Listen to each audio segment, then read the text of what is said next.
今天我用一把韭菜和一块豆腐来做好吃的。先准备一块豆腐，在里面加一勺盐，倒入热水给它浸泡几分钟，这样能去除豆腥味儿。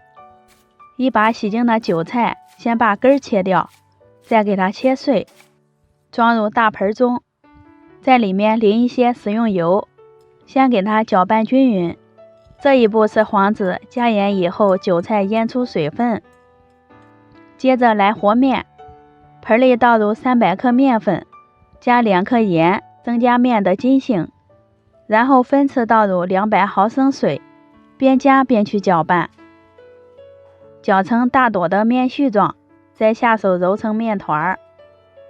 像这样光滑偏软的一个面团，放在面板上搓成长条，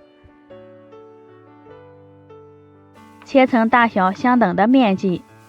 拿一个面团充分的揉圆，放在盘子里，在表面刷一层油，锁住水分。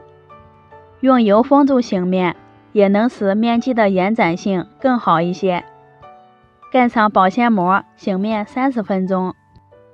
豆腐泡好以后，切成厚片，再切成豆腐丁，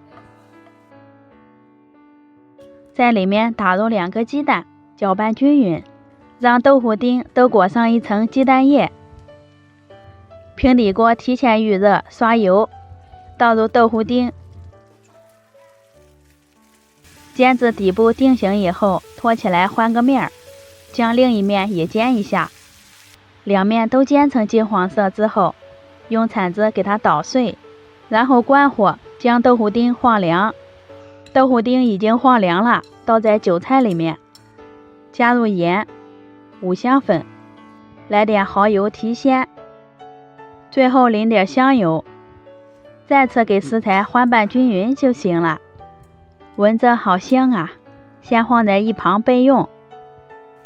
面团也醒好了，拿出一个压扁，擀成一个长方形的面皮儿，放入几勺韭菜馅料，整理成一个长方形，用面皮给它包起来，两头的轻轻拉长一点，就做好了一个漂亮的生胚。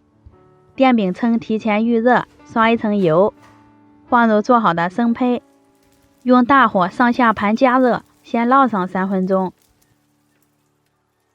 生胚变色以后，托起来翻个面，再接着烙上2分钟。因为豆腐丁是炒熟的，韭菜也容易熟，翻2次面就行了。出锅装盘喽。咱们的豆腐韭菜馅饼就做好啦。饼皮特别的软，也很薄，掰开里面是满满的馅料，韭菜也很翠绿，豆腐丁煎过以后吃着筋道，也很香。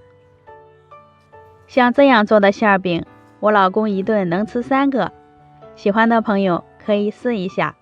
我是娟子，咱们下期见。